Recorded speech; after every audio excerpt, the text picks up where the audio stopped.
அனைத்துலக உயிரோடை தமிழ் ILC தமிழ் உயிரோடை தமிழில் அன்பர்களே, அரசியல் களம் பிரித்தானியாவிலிருந்து போரியல் ஆய்வாளர் அரசு அவர்கள் இணைந்து இன்றைய நிகழ்ச்சியில் எங்களோடு இலங்கை தீவில் நடைபெறுகின்ற விடயங்கள், சமகால அரசியல் நிலைமைகளை பார்க்க இருக்கின்றோம்.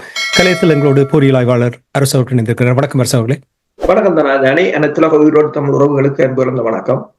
இன்னொரு நிகழ்ச்சியில் இணைந்திருக்கிறோம். அரசியல் கள நிகழ்ச்சியில் நாங்கள் இன்று முதலில் பார்க்க இருக்கின்ற விடயம், உங்களுக்கு தெரியும், இலங்கை தீவில் ஏற்பட்டிருக்கின்ற அரசியல் மாற்றங்கள், அந்த சூழல்கள், அதனால் பிராந்திய வல்லரசாகிய இந்தியா அவர்களுடைய நிலைப்பாடு, சீனாவுடைய நிலைப்பாடு, அமெரிக்காவுடைய தொடர்ச்சியான ஈடுபாடுகள், இவையெல்லாம் நாங்கள் தொடர்ந்து பார்த்து கொண்டு வந்திருக்கின்றோம். பொது தேர்தல் முடிந்து இப்பொழுது இந்தியாவுடைய தூதுவர் தமிழ் தரப்பினரை சந்தித்திருக்கின்றார். அங்கே என்ன பேசப்பட்டது என்பதை நீங்கள் அறிந்திருந்தீர்களா? வியாழக்கிழமை இந்திய தூதுவர் தமிழ் நாடாளுமன்ற உறுப்பினர்கள் சந்தித்திருக்கின்றார். சந்தித்து கலந்துரையாடி இருக்கின்றார். கலந்துரையாடது மட்டுமல்ல, அவர் சில ஆலோசனைகளையும் வழங்கி இருக்கின்றார். என்ன கூறியிருக்கிறார் என்று சொன்னால், தமிழ் கட்சிகள் பிரிந்து நின்றதுதான் வடக்கில் அந்த காரணமாகத்தான், பிரிந்து நின்றதன் காரணமாகத்தான் வடக்கில் பிரதித்துவ ரீதியிலான பின்னடைவுகள் ஏற்பட்டுள்ளது என்று இந்திய தூதுவர் சந்தோஷ் ஜா சுட்டிக்காட்டியிருக்கின்றார். தமிழ் கட்சிகளும் புதிய அரசுக்கு, அதாவது இந்த இனப்பிரச்சனை தொடர்பான தீர்வை தொடர்பில் புதிய அரசுக்கு அழுத்தங்களை கொடுக்க வேண்டும் என்று கேட்டிருக்கிறார். இந்தியா இப்போது தமிழ் மக்களின் ஒற்றுமை தொடர்பில் கதைக்க ஆரம்பித்திருப்பது ஒரு ஆக்கபூர்வமானதான் பார்க்கிறார். 80களில் ஆரம்பத்தில் அமைப்புகள், விடுதலை அமைப்புகள் உருவாகிய போது அந்த அமைப்புகளில் பல அமைப்புகளை உருவாக்கி அவர்களுக்கிடையில் பிளவுகளை ஏற்படுத்தி தமிழர்களுக்கிடையில் ஒரு ஒற்றுமையற்ற தன்மையை மேற்கொள்ள முனைந்ததில் இந்தியாவின் பங்கு முக்கியமானது. அதற்குரிய காரணம் என்னவென்று சொன்னால், இந்தியா தமிழ் மக்களை ஒரு பலவீனமாக வைத்திருக்க வேண்டும் என்று. அண்மையில் கூட ஒரு இந்தியாவில் இருந்து ஒரு ஆய்வாளர் எழுதியிருந்தார். அதாவது இந்த தற்போது இலங்கையில் ஏற்பட்டிருக்கின்ற ஆட்சி மாற்றம் இந்தியா அரசின் வெளிவிவகார கொள்கையின் தோல்வி என்று ஒரு கருத்துப்பட எழுதியிருந்தார். என்னென்னு சொன்னால், இந்தியாவுக்கு மிகப்பெரிய ஒரு சவாலாக இருக்க போகிறது அடுத்ததாக இலங்கை. இந்தியாவின் பிடிக்கில் இலங்கை இல்லை என்ற ஒரு நிலையும், அங்குள்ள மக்கள் மிக தெளிவாக முடிவெடுத்ததும் இந்தியாவால் மிக அதிக அழுத்தங்களை அதாவது இலங்கை அரசு மீது போட முடியாத ஒரு நிலை. ஏனென்று சொன்னால், அங்கு ஒரு உறுதியான அரசு இருப்பது இந்தியாவுக்கு சில பாதகங்களை ஏற்படுத்தலாம். இந்த நிலையில் தான் இப்போது இந்தியாவுக்கு தமிழ் மக்கள் தேவையாக இருக்கின்றது. தமிழர்களிடம் இவ்வாறான ஒரு ஒற்றுமை தொடர்பில் பேசியிருக்கிறார்கள். அது நல்ல விடயம். எல்லோரும் நாங்களும் அந்த ஒற்றுமை தொடர்பில் தான் பேசுகிறோம். இப்போது பிராந்திய வல்லரசும் அதைத்தான் கூறுகிறது என்று சொன்னால், தமிழ் தரப்புகளும் இது தொடர்பாக சிந்திக்க வேண்டும். அண்மையில் BBC செய்தி நிறுவனம் வடக்குக்கு சென்று பல மக்களிடம் கேட்டிருந்தது, என்ன இந்த தேர்தல் முடிவுகளின் மாற்றம் என்ன, நீங்கள் யாருக்கு வாக்களித்தீர்கள் என்று. அப்போது சிலர் சொன்னார்கள், நாங்கள் NPPக்கு வாக்களித்தோம். ஏனென்று சொன்னால், இவர்கள், அதாவது தமிழ் கட்சிகளுக்கு ஒரு பாடம் புகட்ட என்றுதான் கூறுகிறார். அவர்கள் தாங்கள் தேசியத்தை இழந்ததாக கூறவில்லை, பாடம் புகட்ட வேண்டும் என்று. அப்போ அவர்கள் கேட்கிறார்கள், எவ்வாறு என்று சொன்னால், இவர்கள் இதுவரையில் எதுவும் செய்யவில்லை. இந்த 5 வருடங்கள் இவர்கள் வெளியில் இருந்து சிந்தித்து பார்க்கட்டும். அதாவது தாங்கள் என்ன செய்யவில்லை என்று அந்த ஊடகம், BBC ஊடகம் எடுத்த செய்தி மிக தெளிவாக மக்கள் கதைத்திருக்கிறார்கள். மக்களுடைய அரசியல் தொடர்பாக பல விமர்சனங்களை முன்வைத்தாலும் கருத்து வழங்கிய மக்கள் யாரும் தேசியத்துக்கு எதிராக வாக்களித்ததாக கூறவில்லை, தண்டனை வழங்கியதாகத்தான் கூறுகிறார். இவர்களுக்கு 5 வருடங்கள் இவர்களுக்கு சிந்திப்பதற்கு அல்லது தங்கள் தவறுகளை உணர்வதற்கான காலம் என்றுதான் அவர்கள் பலர் கூறியிருக்கிறார்கள் அந்த கருத்து. அப்ப இப்போது இந்தியாவும் கூறுகிறது, எல்லோரும் கூறுகிறார்கள் என்னும் போது, இனி இந்த ஒருவர் மீது ஒருவர் சேரடிப்பதோ அல்லது காழ்ப்புணர்வுகளை மேற்கொள்வதை விடுத்து ஒற்றுமையாக செயற்பட்டால் நல்லது என்றுதான் நினைக்கிறேன். நீங்கள் ஒன்றை பாருங்கள், என்பிபி என்றது தனிய ஜேவிபியா இல்ல, 21 அரசியல் கட்சிகள் தொழிற்சங்கங்கள் கொண்ட கூட்டணி.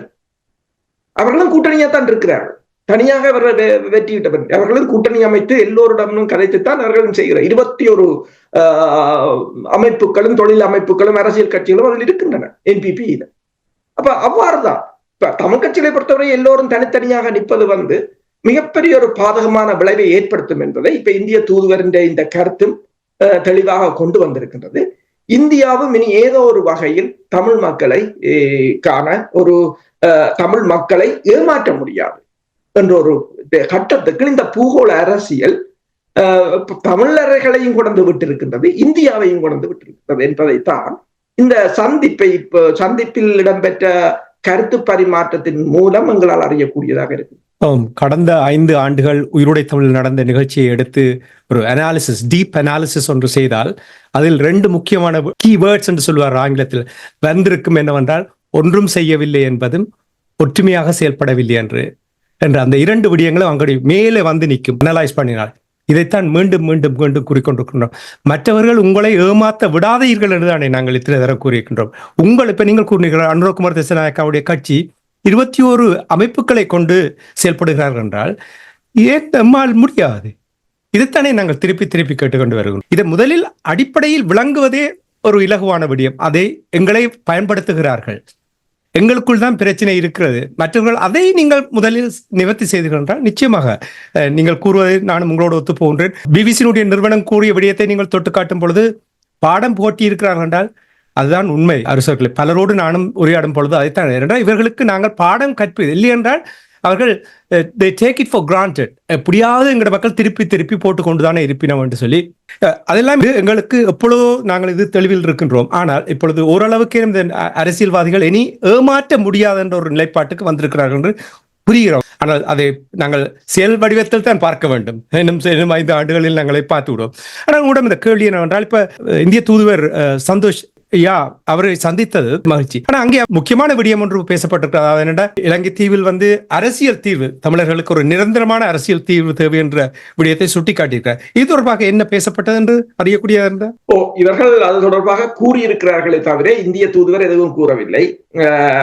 அதாவது இந்தியா அடிக்கடி சொல்வதுண்டு, மோடி வரும்போது 2017ஆம் ஆண்டு அதன் பிற்பாடு வருகின்ற இந்தியா அமைச்சர்களாக, வெளிவிவகார அமைச்சராக இருக்கலாம், இந்திய பிரதிநிதிகளாக இருக்கலாம், தமிழ் மக்களும் சிங்கள மக்கள் போன்று எல்லா வசதிகளுடனும் வாழ வேண்டும் அல்லது எல்லா உரிமைகளுடனும் வாழ வேண்டும் என்று கூறுகிறார்களே தவிர அது தொடர்பாக எந்த நடவடிக்கையும் எடுத்ததாக தெரியவில்லை.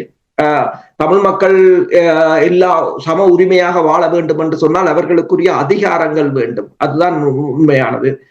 அந்த அதிகாரத்துக்காகத்தான் மாகாண சபையை கொண்டு வந்ததாக முன்னர் கூறினார்கள் 1987ஆம் ஆண்டு. ஆனால் அந்த மாகாண சபையை கூட இந்திய அரசால் நிறைவேற்ற முடியாது போனது இந்தியாவின் ஒரு தோல்வியாகத்தான் பார்க்கலாம்.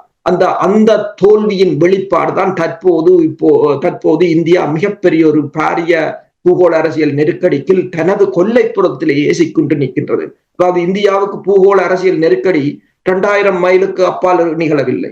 30 மைலுக்கு அப்பால் இருக்கின்ற வடக்கு கிழக்கில் கூட இந்தியாவால் எதுவும் செய்ய முடியாத ஒரு நிலையாகத்தான் காணப்படுகின்றது. இப்ப இந்தியா தமிழ் மக்கள், அதாவது தமிழ் அரசியல் கட்சிகள் கேட்டது போல ஒரு உறுதியான நிலையான அரசியல் தீர்வு என்னும் போது இந்தியா அது தொடர்பாக இப்போது சிந்திக்க வேண்டிய ஒரு காலம் வந்திருக்கின்றது. அதனைத்தான் இந்த அதானி குரூப்பின் மீதான வழக்கும் எடுத்து காட்டுகின்றது. அதானி குரூப்பை பொறுத்தவரையில் இந்தியாவின் பொருளாதாரத்துக்கு மிக மிக முக்கியமானது ஒன்று. கிட்டத்தட்ட அவரின் சொத்து மதிப்பு 169 பில்லியன் டாலர்கள். அவர் மீது, அதாவது அவரை பொறுத்தவரையில் உங்களுக்கு தெரியும், கிட்டத்தட்ட 13 துறைமுகங்கள், 7 விமான நிலையங்கள், கிட்டத்தட்ட இந்தியாவின் சிமெண்ட் உற்பத்தியில 20%, 2வது மிக பெரும் சிமெண்ட் உற்பத்தி என்று சொல்லி, கிரீன் எனர்ஜி என்று சொல்லி மிக பாரிய அளவு. அதாவது கிட்டத்தட்ட அந்த குழுவில் வேலை செய்பவர்கள் 49,000 பேர். ஆனால் நேரிடையற்ற முறையில் அதானி குரூப்பால் பயன்பெறுபவர்கள் அல்லது வேலை வாய்ப்பில் உள்ளவர்கள் மில்லியன் கணக்கான இந்தியர்கள். அப்ப இவர்கள் அனைவரும் பாதிக்கப்படலாம் என்பதுதான். ஏனென்றால் அமெரிக்கா இது முதல் தடவையாக செய்யவில்லை, 2வது தடவையாக தாக்குதலை நடத்தி இருக்கின்றது. முதல் தடவை செய்தது 2023ஆம் ஆண்டு பிப்ரவரி மாதம். அப்போது இந்த ஹிடன்பர்க் ரிசர்ச் ரிப்போர்ட்டை தொடர்ந்து அவரின் பங்கு சந்தை கிட்டத்தட்ட $20 பில்லியன் வீழ்ச்சி கண்டிருந்தது. இப்ப இந்த வியாழக்கிழமை மேற்கொள்ளப்பட்ட வழக்கின் போது 34 பில்லியனை அந்த நிறுவனம் இழந்திருக்கிறது ஒரு நாளுக்கு. இப்ப 2023 பிப்ரவரி மாதம் அந்த நடவடிக்கை அமெரிக்கா எடுத்த பிற்பாடு அவரின் ஊடாக 2023 நவம்பர் மாதம் கொழும்பு துறைமுகத்தை $553 மில்லியன் பெறுமதியில் அதானி குழுமமும் அமெரிக்காவின் டெவலப்மெண்ட் பேங்கும் சேர்ந்து பொருட்படுத்தியிருந்தனர். அப்போதுதான் ஒன்று தெரிய வந்தது, அதானி குழுமத்தின் மீது அமெரிக்கா மேற்கொண்ட இந்த நடவடிக்கை அவரை தனது கட்டுப்பாட்டுக்குள் கொண்டு வருவதற்காக என்பது. தற்போது போடப்பட்ட வழக்கும் அதானி குழுமம் அனைத்துலக ரீதியில் அவர்களின் விஸ்தரிப்புக்கு போடப்பட்ட தடை. உங்களுக்கு தெரியும், மன்னார்ல கிட்டத்தட்ட மன்னார் பூநகரியில அவர் கிட்டத்தட்ட $440 மில்லியன் பெறுமதியில் 458 மெகாவாட் காற்றாலை மின்சார உற்பத்தியை மேற்கொள்ள திட்டமிட்டிருக்கின்றார். இப்போது இலங்கையில் இருக்கின்ற நிபுணர்கள் கூறுகிறார்கள், இந்த அமெரிக்காவின் வழக்கை தொடர்ந்து அனுரகுமார திசாநாயக்க அரசு இந்த அதானியின் ப்ராஜெக்ட் தொடர்பாக சிந்திக்க வேண்டும் என்று சொல்லி. இப்ப கென்யாவிலும் அவ்வாறுதான். அப்ப இப்ப சிங்கப்பூர் பல்கலைக்கழகத்தின் மேனேஜ்மெண்ட் யூனிவர்சிட்டி என்று சொல்றது சிங்கப்பூர், அதன் பேராசிரியர் கூறியது கருத்து என்னென்றால், இந்த அமெரிக்கா கொண்டு வந்த வழக்கு என்பது இவரின் வெளிநாடுகளில் அதானி குழுமத்தின் விஸ்தரிப்புகளை தடை செய்யும் என்றார். அப்ப ஆப்பிரிக்க நாடுகள், ஆசிய நாடு, இலங்கையும் உள்ளடக்கப்படும். அப்ப இது இந்தியாவுக்கு வைக்கப்பட்ட ஒரு தடைக்கல்லாகத்தான் இந்தியா பார்க்கின்றது. அப்ப இந்தியாவுக்கு இந்த அதானி குழுமத்தால் இப்போது அனுரகுமார திசாநாயக்காவின் அரசினாலும் ஒரு அழுத்தம் வரும் என்று சொன்னால், இந்தியாவுக்கு தற்போது இருக்கின்ற ஒரே ஒரு தெரிவு தமிழ் மக்கள் ஒன்றுதான். விரும்பியோ விரும்பாமலோ இனி எதிர்வரும் காலத்தில் இந்தியா தமிழ் மக்களுடன் ஒரு நல்லுறவை பேண வேண்டும். தமிழ் மக்களில் பிழை சொல்ல மாட்டேன் என்றால் அவர்கள் எப்போதும் நட்பு கடன் நீட்டிக் கொண்டுதான் இருக்கிறார்கள். தேசிய தலைவர் என்ற காலத்தில் இருந்து கூட இந்தியாவை நட்பு நாடு என்றுதான் கூறுகிறார்கள். ஒருபோதும் நாங்கள் எதிர்த்ததும் இல்லை. நாங்கள் எங்கள் நாட்டுக்குள் நின்று பேச வேண்டும் என்று கூறுகிறோமே தவிர, நாங்கள் இந்தியர்களாக எங்களை பார்க்கவில்லையே தவிர, ஆனால் இந்தியா எங்களுக்கு ஒருபோதும் எதிரான நாடு என்று இதுவரையில் யாரும் கூறவும் இல்லை, விடுதலை புலிகள் உட்பட. அப்ப இந்தியா தனது போக்கில் ஒரு மாற்றத்தை ஏற்படுத்த வேண்டிய ஒரு நிலையை தற்போதைய இந்த அமெரிக்காவின் நடவடிக்கை கூட கொண்டு வந்திருக்கின்றது. நான் உண்மையிலே வரவேற்கிறேன். நாங்கள் யாருடனும் குரோதத்தை வளர்க்க தேவையில்லை. எந்த நாட்டையும் நாங்கள் ஒரு நாடாக பார்த்து அவர்கள் தங்களுடைய நலன் கருதித்தான் செயல்படுவார்கள். நாங்கள் எங்களுடைய நலன் கருதி சிந்தித்து பேச்சுவார்த்தையில் ஈடுபட்டு பேரம் பேச வேண்டிய நிலைமைகளை நாங்கள் ஏற்படுத்துவது அது எங்களுடைய பொறுப்பு. அதைத்தான் திருப்பி நாங்கள் மீண்டும் கூறிக்கொண்டு நீங்கள் கூறினீர்கள் அரசர்களே, இந்தியா தமிழர் தரப்பை பலவீனமாக வைத்திருக்க வேண்டும் என்று விரும்பியன்று. எனக்கு உண்மையிலே விருப்பம், நாங்கள் இருந்து பேசி தமிழ் மக்களுடைய நிலைமைகள் தொடர்பாக, வருங்காலம் தொடர்பாக பேசுவது எந்த ஒரு பிரச்சனையும் இல்லை. ஆனால் இப்ப பாருங்கள், இந்தியா பூகோள அரசியல் நெருக்குவாரத்துக்கு முகம் கொடுக்க. இப்ப நீங்கள் கௌதம் அதானியினுடைய நிலைமை கூறினீர்கள். இதனால் நிச்சயமாக அவர்களுடைய கொள்கைகளில் இது ஒரு பூகோள அரசியலாகத்தான் பார்க்கப்படுது. ஏற்கனவே உங்களுக்கு தெரியும், இந்தியாவுக்கும் அமெரிக்காவும் இடையில் இருக்கின்ற அந்த முருகல் நிலையை நீங்கள் கடந்த நிகழ்ச்சிகளில் கூட கூறியிருக்கிறீர்கள். இந்த நிலைமை இப்ப இலங்கை தீவில் ஏற்பட்டிருக்கிற நிலைமை, இந்தியா தமிழர் தரப்போடு பேசுவது, இந்தியாவுக்கு பூகோள அரசியல் நெருக்குவாரம் இருக்கின்றது. அப்படி என்றால் தமிழர் தரப்பு தொடர்பாக, இலங்கை தீவு தொடர்பாக இந்தியாவுடைய வெளியுறவு கொள்கையில் ஏதாவது மாற்றம் வருமா? நிச்சயம் வர வேண்டும். என்னென்று சொன்னால், அவ்வாறான நிலைக்குத்தான் தள்ளப்பட்டு கொண்டிருக்கின்றோம். இந்த மாற்றம் என்பது அதாவது மாற்றம் என்பது எப்போது நிகழ்ந்து கொண்டிருக்கின்றது. ஆனால் தற்போதைய உலக ஒழுங்கில் மிக வேகமாக நடைபெற்றுக் கொண்டிருக்கிறது. அதுதான் நாங்கள் ட்ரம்ப் வந்த போதும் கூறினோம். என்றால் 2017 ட்ரம்ப் பதவியேற்ற போது இருந்த உலகம் இப்போது இல்லை. அவர் அப்படியே அதனை நடைமுறைப்படுத்த முடியாது. அதே போலதான் இப்ப சீனாவுக்கும் இந்தியாவுக்குமான உறவுகள் முன்னைய போல இல்லை. 2020 இருந்த மோதல்கள் இப்போது இல்லை. இந்திய தூதுவரும் இந்தியாவின் வெளிவார அமைச்சரும் சீனாவின் வெளிவார அமைச்சரும் இந்த பிரேசிலில் நடைபெற்ற G20 மாநாட்டில் தனியாக சந்தித்து இரு நாடுகளுக்கும் இடையிலான நேரடி விமான போக்குவரத்தை ஆரம்பிக்க உத்தேசித்திருக்கிறார்கள். அதே போலதான் இந்தியா இப்போது தனது, அதாவது இந்தியாவின் ரிசர்வ் பேங்க் தனக்கு சொந்தமாக ஐடி கிளவுட்ஸை உருவாக்க முற்பட்டு நிற்கின்றது. என்னென்று சொன்னால், அவர்கள் கூறுகிறார்கள் என்னென்று சொன்னால், இது தங்கள் நிதி தகவல்களை பாதுகாக்க உதவும். ஏனென்றால் இதுவரை காலமும் Amazon web service, Microsoft Azure, Google clouds, IBM clouds இதுகளைத்தான் அவர்கள் பாவித்துக் கொண்டு வந்தார்கள்.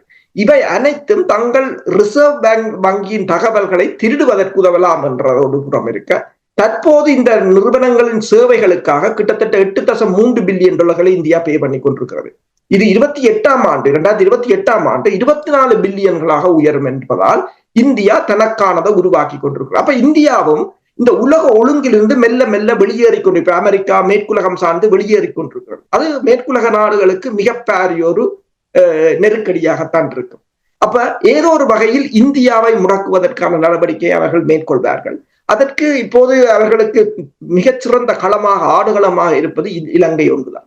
அப்ப இலங்கையில் இந்தியாவை பொறுத்தவரை, இலங்கையில் மேற்குலகத்தை பொறுத்தவரையில் இலங்கையை கொண்டு வந்தாலும் தமிழ் தரப்புன்றது உங்களுக்கு தெரியும். யூகோஸ்லாவாக்கியாவில் என்ன நடந்தது என்று சொல்லி அந்த ஒரு மிகப்பெரிய தேசம் ரஷ்யா சார்பாக இருந்த போது மேற்குலகம் என்ன செய்தது என்று சொன்னால் அந்த தேசத்தில் இருந்த வேறு இன மக்களை தனக்காக பயன்படுத்தி கொண்டது. அப்பதான் இந்தியாவுக்கு இப்போது ஒரே ஒரு சான்ஸ் தமிழ் மக்கள். ஆனால் அதைக்கும் ஒரு செக் வைக்கிறார். நீங்க பாருங்கள், அனுரகுமார திசாநாயக்காவின் அரசின் ஊடாக அமெரிக்காவுக்கும் தெரியும் என்னென்றால், தாங்கள் இலங்கையை முழுதாக கைப்பற்றும் போது இந்தியா தமிழ் மக்களைத்தான் குறிவைக்கும். எனவேதான் அனுரகுமார திசாநாயக்காவின் ஊடாக தமிழ் மக்களுக்கும் ஒரு நல்லது தீர்வையோ ஏதாவது ஒன்றை செய்ய வேண்டும் என்பதில் அவர்கள் இப்போது முனைப்பாக நிற்பது காரணம் என்னென்று சொன்னால், இந்த இலங்கை அரசை அமெரிக்கா ஒரு சுமூகமாக தன்னுடன் வைத்திருப்பதற்கு தடையாக தமிழ் மக்கள் நிற்பார்கள் என்பது தெரியும். என்று சொன்னால் அவர்களுக்கான உரிமையை வழங்காது விட்டால் அது எப்போதும் பிரச்சனையாக இருக்கும். எனவே அனுரகுமார திசாநாயக்க அரசின் மென்போக்குக்குரிய காரணமும் அதுவாகத்தான் இருக்கும். 1972 ஆண்டு உருவாக்கப்பட்ட சீர்திருத்த சட்டத்தை கூட, அதாவது சிங்கள பௌத்த நாடு என்பதை கூட மாற்றுவதற்கு இப்போது யோசித்திருக்கிறார்கள். என்னென்றால் மதத்தை, ரஷ்யாவின் புரட்சியின் போது என்ன சொன்னார்கள் என்று சொன்னால் மதத்தை அவர்கள் பேர்ந்து கலாச்சார அடையாளமாக மாற்றினார்கள்.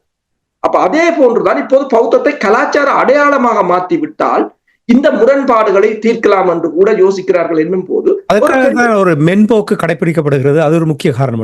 உண்மைதான். அதான் என்னென்றால் அமெரிக்காவுக்கு தெரியும், சரி இப்ப இலங்கை அரசை மட்டும் தனது கட்டுப்பாட்டுக்குள் கொண்டு வந்து பிரயோசனம் இல்லை, ஏனென்றால் அடுத்தது தமிழ் மக்களாக இருக்கும். அப்ப இனி இந்தியாவுக்கும் அது ஒரு சவாலாக இருக்கும். அப்ப இந்த நிலையில் நாங்கள் என்ன செய்ய வேண்டும் என்பதுதான் முக்கியம். இப்ப உண்மையில் இதுகள் எல்லாத்தையும் நீங்கள் ஆய்வு செய்து பார்த்தீர்கள் என்றால் தமிழ் மக்களுக்கு நல்லொரு காலம் இருக்கின்றது இன்னுமே. அப்ப இதை எவ்வாறு பயன்படுத்திக் கொள்ள வேண்டும் என்பதுதான் என்னும் போது இப்போதே அவர்கள் கடைப்பிடிக்க வேண்டியது ஒன்றுதான். அமெரிக்காவுடனும் சரி, இந்தியாவுடனும் சரி, சீனாவுடனும் சரி ஒரு நல்ல உறவை வளர்த்துக் கொள்ளுங்க. கூறுவது போல் சந்தர்ப்பங்கள் தொடர்ச்சியாக வந்து கொண்டே இருக்கும். அதை எவ்வாறு நாங்கள் எங்களுடைய கையில் எடுத்து அதை பயன்படுத்துவது என்பது எங்களுடைய கையில் இருக்கு. நாங்கள் மற்றவர்களை குறை கூறுவதை விட்டுவிட்டு, ஏனைய நாடுகளை குறை கூறுவதை விட்டுவிட்டு, நாங்கள் கூட்டாக என்ன செய்யலாம், எவ்வாறு செய்யலாம் என்ற அந்த திட்டங்களை உருவாக்குவதுதான் எங்களுடைய முதல் கட்ட வேலையாக இருக்கின்றது. இதை இவர்கள் கடைபிடிக்க வேண்டும். இப்ப பாருங்கள், நீங்கள் கூறிக்கொண்டிருக்கும் பொழுது சீனாவுடைய தூதுவர் வடக்கு கிழக்குக்கு சென்றிருக்கின்றார். அங்கே நிதி உதவியும் வழங்கியிருக்கிறார். தமிழ் தரப்பிலேயே அவர்கள் தொடர்பாக எப்பொழுதுமே ஒரு மாறுபட்ட கருத்து வந்து இருக்கும். அவ்வாறு நாங்கள் வைத்திருக்க தேவையில்லை. எல்லோருமே நாங்கள் நண்பர்களாக வைத்திருக்கலாம். இவருடைய பயணம் இந்த காரணத்துக்காக வடக்கு கிழக்கில் இந்த தேர்தல் முடிந்தவுடன் இந்த பயணத்தை மேற்கொண்டார். இந்த பயணத்தினூடாக என்ன செய்தியை சீனா கூற வருகின்றது என்பதை எங்களுடைய உறவுகளுக்கு கூறுங்கள். சீனாவுக்கும் தற்போது ஒரு இந்தியாவின் நிலைமைதான். அமெரிக்கா உங்களுக்கு தெரியும், ட்ரம்ப் அரசு சீனாவுக்கு எதிரானவர்களைத்தான் பெருமளவில் நியமித்திருக்கின்றது. அப்ப என்னும் போது அடுத்ததாக சீனா மீதான ஒரு நடவடிக்கை பொருளாதார போராகத்தான் இருக்கலாம் என்று சீனா அஞ்சுகின்றது. எனவே இலங்கை இந்து சமுத்திர பிராந்தியத்தின் சீனாவின் வளங்கள் பாதையை தக்க வைப்பது சீனாவுக்கு மிக மிக தேவையாக இருக்கின்றது. அப்ப அதே போலதான் இப்ப இந்தியாவின் நிலையில் தான் சீனாவும் இப்போது தமிழ் மக்களையும் ஏதோ ஒரு வகையில் தன்னுடன் இணைத்து பயணிக்க முற்படுவதாகத்தான் தெரிகின்றது. உதாரணமா நீங்க பார்த்தீங்கன்னு சொன்னால் அவர் வடக்குக்கு கிழக்குக்கு பயணத்தை மேற்கொண்டிருந்தாலும் வடக்குக்கு 12 மில்லியன் ரூபாய்கள் பெறுமதியான உதவி பொருட்களையும் கிழக்குக்கு 8 மில்லியன் ரூபாய்கள் பெறுமதியான உதவி பொருட்களையும் வழங்கி இருந்தாலும் அவரை கிழக்குக்கு வர சொல்லி கிழக்கின்ற ஆளுநர், கிழக்கு மாகாண ஆளுநர் ஜெயந்தலால் ரத்னசேகரா தான் அவர் சீன தூதுவருக்கு அழைப்பை விடுத்திருந்தார்.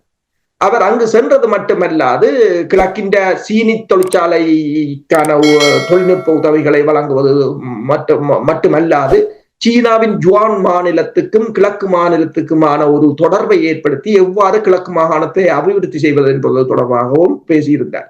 இதில் வருந்தத்தக்க விடயம் என்னென்று சொன்னால், கிழக்கு மாகாண ஆளுநரை பாருங்கள், அவர் ஒரு சிங்களவர். அவர் சென்று சீன தூதரகத்துக்கு சென்று தங்கள் கிழக்கு மாகாணத்துக்கு வாருங்கள், வந்து அந்த மக்களிட வாழ்வாதாரத்தை பாருங்கள், ஏதாவது அபிவிருத்தியை செய்யுங்கள் என்று அந்த மக்களுக்காக பாடுபட்டிருக்கிறார்.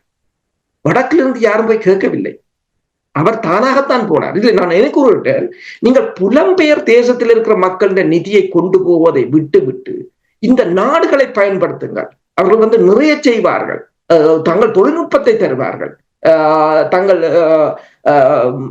அபிவிருத்திகளை மேற்கொள்வார்கள், அந்த மக்களுக்கான வாழ்வாதாரத்தை கொடுப்பார்கள்.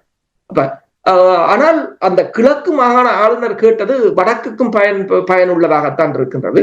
அதில் மக்களையும் போய் சந்தித்திருக்கிறார்கள், மக்கள் கூட அந்த அவர்களின் உதவிகளை வரவேற்றிருக்கிறார்கள். எங்களை பொறுத்தவரையில் தற்போதைய நிலையில் எந்த நாடும் எங்களுக்கு எதிரி நாடுகள் இல்லை, யாரும் எங்களுக்காக எல்லாவரையும் நாங்கள் சமமாகத்தான் பயன்படுத்தலாம். மற்றது உங்களுக்கு தெரியும், இந்த பெரிய இந்தியாவே இப்போது சீனாவுடன் சென்று விட்டது. நேரடியாக விமான போக்குவரத்தை ஏற்படுத்த முற்படுகிறார்கள், எல்லைகளில் இருந்து இராணுவத்தை மீள பெற்று விட்டார்கள், இரு நாட்டு இராணுவ தளபதிகளும் பரிசில்களை வழங்குகிறார்கள் ஆளுக்கால். அதாவது காசானில் இடம்பெற்ற பிரிக்ஸ் மாநாட்டின் ஜின்பிங்கும் மோடியும் கட்டி தழுவி இருக்கிறார்கள். அப்ப இந்த பெரிய இந்தியாவே அங்கு போகும்போது நாங்கள் இதில் வெளியில் நிற்பதால் எந்த விதமான பிரயோசனமும் இல்லை என்றால், அப்ப இதுதான் அந்த முக்கியமானது ஒன்று. இவ்வாறு இந்த நடவடிக்கைகளில் இனியாவது இந்த தமிழ் கட்சிகளாக இருக்கலாம், வடமாகாணத்திற்கு நியமிக்கப்பட்ட ஆளுநராக இருக்கலாம், வடமாகாணத்தின் சிவில் அமைப்புகளாக இருக்கலாம், மீனவர் அமைப்புகளாக இருக்கலாம், உங்களுக்கு நிறைய ஆப்பர்ச்சுனிட்டிஸ் இருக்கு, நீங்கள் பயன்படுத்திக் கொள்ளுங்கள். நீங்கள் பயன்படுத்துவதில்லை, பயன்படுத்தாமல் இருந்து கொண்டு பேசுவதில் கத்துவதில் எந்தவித அர்த்தமும் இருக்காது.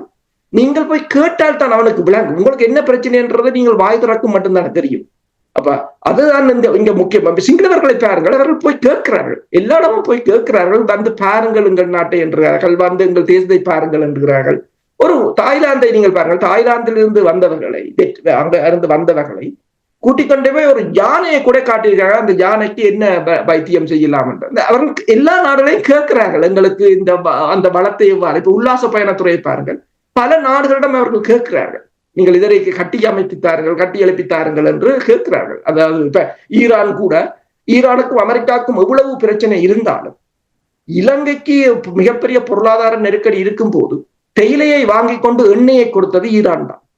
அதற்காக அமெரிக்கா கோபிச்சு கொண்டு ஓடவும் இல்லை, இலங்கை அரசு அதை பற்றி கவலைப்படவும் இல்லை. ஏனென்றால் நான் இறமை உள்ள நாடு என்று ஒரு பதிலில் சொல்லிவிட்டாங்க. நீங்கள் கூறியது எனக்கு என்னுடைய வேலையினூடாக கிடைத்த ஒரு அனுபவம். சம்பளம் தொடர்பாக ஒரு வேலை மாறும் பொழுது, சம்பளம் தொடர்பாக பேசும் பொழுது, கொண்டிருக்கும் பொழுது கேட்டார்கள், if you don't ask you don't get it. நீங்கள் கேட்டாத்தான் அவர்கள் தருவார்கள், நீங்கள் கேட்கவில்லை என்றால் அவர்களுக்கு தெரியாது நீங்கள் அதை கேட்க விரும்புகிறீர்கள் என்றது கூட அவர்களுக்கு தெரியாது. So if you don't ask you won't get it. அதன் பிறகு நான் இது ஒரு 15-20 வருடங்களுக்கு முன்னர் இந்த பாடங்களை நாங்கள் கற்றுக்கொண்டு இதிலிருந்து நகர வேண்டும். இப்ப நீங்கள் கூறினீர்கள், ஆரம்பத்தில் கூறினீர்கள், தமிழ் மக்கள் நாடாளுமன்ற உறுப்பினர்களுக்கு நல்ல ஒரு பாடம் போட்டி இருக்கிறார்கள் என்று கூறினீர்கள், அதை கற்றுக்கொள்ள வேண்டும். அதே போல் இந்த பூகோள அரசியலில் நடக்கின்ற விடயங்கள், நாடுகள் எவ்வாறு நகர்கிறார்கள் என்ற விடயங்களை நாங்களும் அந்த பாடத்தை கற்றுக்கொள்ள வேண்டும் என்பதைத்தான் நான் கூறலாம்.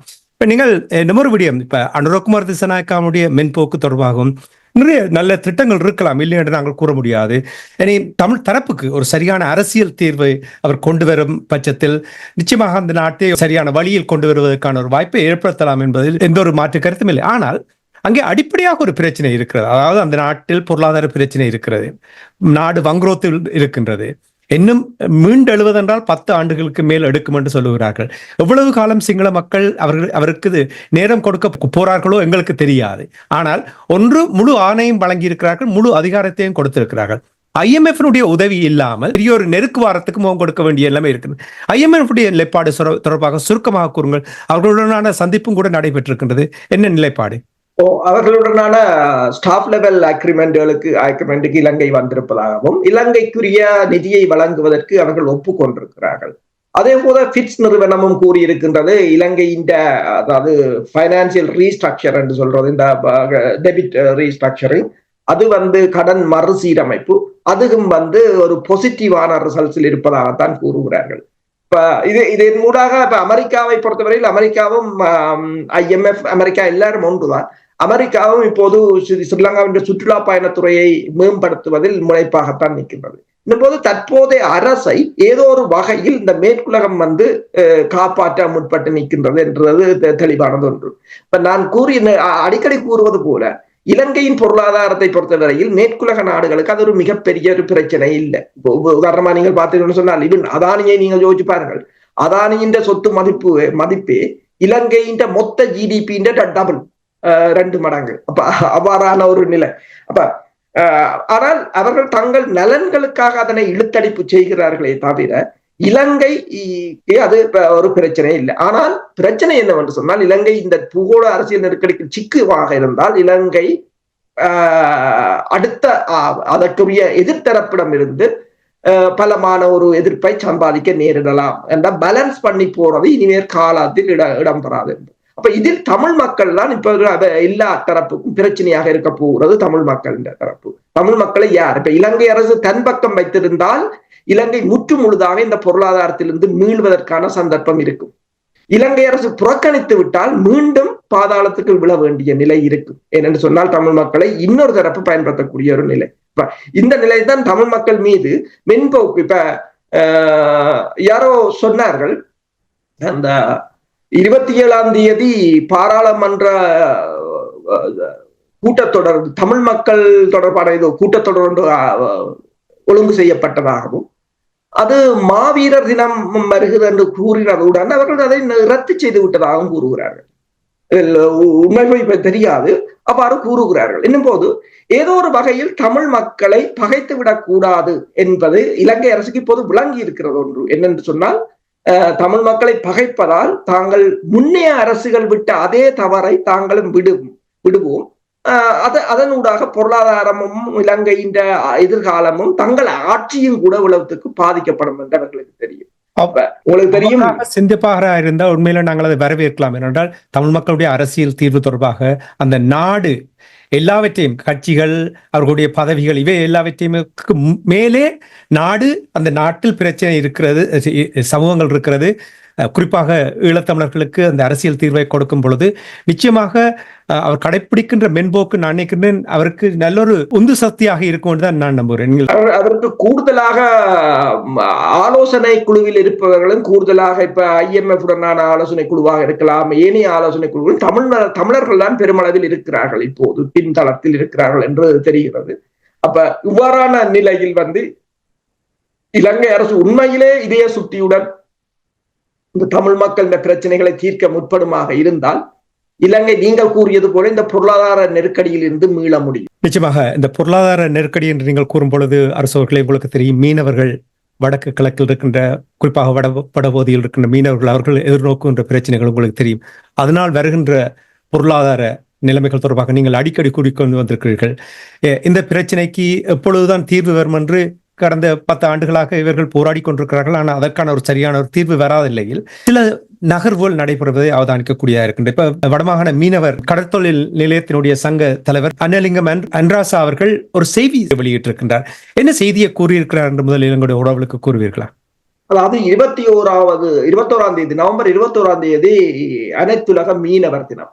அந்த தினத்தில் அவர் ஒன்றை கூறியிருக்கின்றார். இந்த நெடுந்தீவு பகுதியில் இருக்கிற மீனவர்கள் படுகின்ற துன்பங்கள், இந்திய இழுவை படகுகளால் தற்போதும் இவ்வளவு தூரம் பாதிக்கப்பட்டு கொண்டிருக்கிறார்கள். இந்திய வெளிவிவகார அமைச்சராக இருக்கலாம், இந்திய பிரதமராக இருக்கலாம், இந்தியா இந்த தமிழக முதல்வராக இருக்கலாம், அவர்கள் இலங்கைக்கு அத்துமீறி மீன் பிடிப்பவர்களை மென்போக்குடன் நடத்துமாறும் அவர்களை கைது செய்வதை எதிர்த்து வருகின்ற அதே சமயம் இலங்கையிலிருந்து அதாவது வடபகுதியிலிருந்து தவறி சென்ற மீனவர்கள் சிலரை தமிழக அரசு கைது செய்து அவர்களை இந்த வடபகுதியில் இருக்கின்ற குடும்பங்களுடன் கூட ஒரு 2 நிமிடம் பேசுவதற்கு கூட அனுமதி கொடுக்காமல் வைத்திருப்பதாக அவர் கூறுகின்றார். அதாவது தமிழக அரசு எங்களுடன் தொப்புள் கொடி உறவு என்று கூறுகிறதே தவிர ஆனால் எந்த நடவடிக்கையும் ஈழத்தமிழ் மக்களுக்கு ஈழத்தமிழ் மக்களின் நலன் சார்ந்து அவர்கள் எடுக்கவில்லை. தங்கள் நலனும், அதாவது இந்தியாவின் நலன் சார்ந்துதான் செயற்படுகிறார்கள் என்ற ஒரு கோரிக்கையை வெளியிட்டிருக்கிறார். இப்போது நீங்கள் பார்க்கலாம், வடபகுதி மீனவர்கள் கூட ஒரு மடலை அரசு தலைவருக்கு அனுப்பி இருக்கிறார்கள். அதாவது குமர திசாநாயக்காவுக்கு இந்த வடபகுதியில் மீனவர்கள் சந்திக்கின்ற அவலங்கள், நாங்கள் முன்னர் கூறியது போலதான் 50,000 குடும்பங்கள் என்று சொன்னால் கிட்டத்தட்ட 2.5 லட்சம் மக்கள். அந்த மக்களின் வாழ்வாதாரம் பாதிக்கப்பட்டு கொண்டிருக்கின்றது. அதனை தடுத்து நிறுத்த வேண்டும். அது எங்கின்ற பலம், இந்த ஒவ்வொரு நாட்டுக்கும் இருக்கின்ற பலங்கள் அந்தந்த மக்களுக்கானது. அந்தந்த மக்களின் வாழ்வாதாரம் அந்த வளங்களை சுற்றித்தான் கட்டி அமைக்கப்படுவது உண்மை. அப்ப அந்த வளங்கள் இன்னொரு நாடுகளால் சூறையாடப்படும் போது அது மிகப்பெரிய ஒரு தாக்கத்தை கொண்டு வரும். உதாரணமா நீங்க பாத்தீங்கன்னா கென்யாவில அனைத்துலக விமான நிலையத்தை அதானி குழுவினர் 20 வருட குத்தகைக்கு எடுக்க முற்பட்ட சமயம். இப்போது அங்கு மிகப்பெரிய போராட்டங்கள் இடம்பெற்றுக் கொண்டிருக்கிறது. ஏனென்று சொன்னால் அது அந்த மக்களின் தொழில், அந்த மக்களின் வேலை வாய்ப்புகளை பாதிக்கும் என்று சொல்லி. அப்ப ஒவ்வொரு நாட்டிலும் இதே ஒரு பிரச்சனை. இப்ப இந்தியாவை பொறுத்தவரையில், இது வடபகுதியை பொறுத்தவரையில் வடபகுதி போரினாலும் பாதிக்கப்பட்டது. இப்போது அவர்கள் இன்னும் மீள் கட்டுமானம் வடபகுதியில் செய்யப்படவில்லை. யாரும் அதை செய்யப்படவே இல்லை. ஏன்? வட மாகாணத்தில் போரினால் பாதிக்கப்பட்ட மக்களுக்கு ஒரு உளவள உதவிகளை கூட யாரும் செய்யவில்லை இதுவரையில். அந்த மக்கள் அப்படியே விடப்பட்டவர்கள். எனவேதான் நீங்க பார்க்கலாம், அரசியல் நகர்வுகளிலும் சரி, பொருளாதார நகர்வுகளிலும் சரி, அவர்களால் முன்னேற முடியாமல் இருப்பதற்குரிய காரணம் என்னன்னு சொன்னால், அந்த போருக்கு பின்னரான கட்டியமைக்கப்பட வேண்டிய பணிகள் எதுவும் செய்யப்படவில்லை. அது அப்படியே விடப்பட்டது ஒன்றுதான் அந்த மக்கள். அதே போலதான் இந்த மீனவர் பிரச்சனையும். அப்ப இது தொடர்பாக உண்மையில் அவர் நான் நினைக்கிறேன் 12 நிமிட நேர ஒரு உரையை ஒன்று வெளியிட்டிருக்கின்றார். அதை எல்லா மக்களும் கேட்பது மட்டுமல்லாது அது தொடர்பாக ஆணித்தரமான நடவடிக்கை எடுக்க வேண்டும் என்பதுதான் ஒரு முக்கியமான ஒரு கோரிக்கை. அதுவும் இந்த தற்போதைய இந்த அரசியல் மாற்றங்கள் நிகழ்ந்திருக்கின்ற நேரத்தில் இது நிச்சயமாக எடுக்கப்பட வேண்டும். அனுர குமார திசாநாயக்கா பொறுத்த மட்டும் ஒரு ரேஷனல் திங்கிங் இருக்கிறது. அடிப்படை மக்களுக்காக பகுத்தறிவோடு அவருடைய செயல்பாடுகள் இருக்கின்றதை அவதானிக்கக்கூடிய இருக்கு. கடந்த அந்த சிங்கள அரசாங்கங்களை எடுத்து பார்த்துக்கின்றால் அவர்களுக்கு அந்த சிங்கள மக்கள், தமிழ் மக்கள் அந்த குரோதத்தை எப்பொழுதுமே வெளிப்படுத்தி கொண்டு. ஆனால் இப்ப நீங்கள் எங்களுடைய வளம் என்று சொன்னீர்கள் இல்லையா அரசர்களே, இந்த கடல் இது எங்களுடைய வளம் என்று சொல்லும் பொழுது இதை அனுர குமார திசாநாயக்கா சரியாக கையாளுவதற்கான ஒரு சந்தர்ப்பம். அந்த நாட்டுக்கு தேவையான வளம், தமிழர் தாயகத்தில் இருந்தாலும் கூட அந்த நாட்டுக்கு தேவையான வளம் சரியான அரசியல் தீர்வினூடாக வரும் பொழுது இது அந்த முழு நாடுமே அதை பயன்படுத்தக்கூடிய ஒரு வளமாகவும் அதனால் வருகின்ற நிதியும் அந்த நாட்டை பலப்படுத்துவதற்கு தான் வழிவகுக்கும். அவ்வாறான ஒரு அணுகுமுறையை நீங்கள் எதிர்பார்க்கிறீர்களா? உண்மைதான். நாங்கள் பல தடவைகள் இங்கு கூட கூறியிருக்கின்றோம். கிட்டத்தட்ட இந்திய இழுவை படகுகளால் அதாவது வடபகுதி மக்கள் இழக்கின்ற தொகை 2.9 பில்லியன் டாலர்கள். இப்போது IMF கையேந்தி நிற்கின்ற அதே அளவு காப்பு. அப்ப இதனை காப்பாற்றுவார்களாக இருந்தால் அது தமிழ் மக்களின் வளர்ச்சிக்கும் உதவும், இலங்கையின் வளர்ச்சிக்கும் உதவும். அப்ப இதுவரை காலமும் இருந்த அரசுகள் தமிழர்கள் வேறு, அதாவது தமிழ் மக்களின் பொருளாதாரத்தை அழிக்க வேண்டும் என்பதில் குறியாக இருந்தார்கள். அதனால் தங்கள் பொருளாதாரம் அழிவதை அவர்கள் பொருட்படுத்தவில்லை. ஆனால் இந்த அரசு தங்கள் பொருளாதாரத்தை காப்பாற்ற வேண்டும் என்று சொன்னால் அங்கிருக்கின்ற அனைத்து இனங்களின் பொருளாதாரமும் காப்பாற்றப்பட வேண்டும். முஸ்லீமாக இருக்கலாம், தமிழர்களாக இருக்கலாம், அல்லது சிங்களவர்களாக இருக்கலாம். அப்ப இதன் ஊடாக மட்டும்தான் காப்பாற்ற முடியும். இந்த இலங்கைக்கு நான் முன்னர் கூறியது போல உடனடியாக வருமானத்தை தரக்கூடியது, அங்கு இலகுவாக பெறக்கூடிய வளங்கள் என்று சொன்னால் கடல் வளம், இரண்டாவதாக சுற்றுலா பயணத்துறை. இந்த இரண்டையும் அவர்கள் மேம்படுத்துவார்களாக இருந்தால், காப்பாற்றுவார்களாக இருந்தால் அவர்களுக்கு பாரிய பொருளாதார நெருக்கடி வருவதற்கான சந்தர்ப்பங்கள் இல்லை. தொழில்நுட்பம், இப்ப நான் யாழ்ப்பாணத்திலே பேசும்போதே கூறினேன், யாழ் பல்கலைக்கழகத்தை பேசும்போதே கூறினேன் என்றால், நீங்கள் நோர்வேயிடம் இந்த கடல் தொழில் தொடர்பாக நீங்கள் உதவிகளை பெறலாம். அவர்கள் செய்வார்கள். நவீன மீன்பிடி நவீன தொழில்நுட்பத்தை கற்றுத் தருவார்கள். எவ்வாறு சுற்றுச்சூழலுக்கு பாதிப்பில்லாமல் மீன்களை பிடிப்பது என்பதை சொல்லித் தருவார்கள். அதற்குரிய நிதி உதவிகளை பெறலாம். அவ்வாறு சிந்தியுங்கள். இப்ப என்னென்று சொன்ன, நாங்கள் உலகம் வேகமாக வளர்ந்து கொண்டு வருகின்ற நேரத்தில் நாங்கள் நெடுக வெளிநாடுகளில் பிச்சை எடுத்து சாப்பிட்டுக் கொண்டிருக்க முடியாது. நாங்கள் எங்கள் வளத்தை மேம்படுத்த வேண்டும், எங்கள் நாட்டை கட்டி எழுப்ப வேண்டும். நாங்கள் எங்கள் நாடு என்று சொல்வது நாங்கள் வடக்கு கிழக்கில் இருக்கின்ற தாயகம் தான்.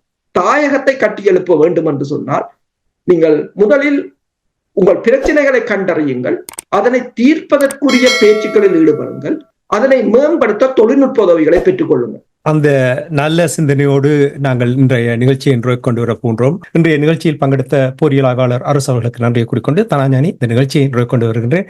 நன்றி, வணக்கம் அரசு அவர்களே. நன்றி, வணக்கம்.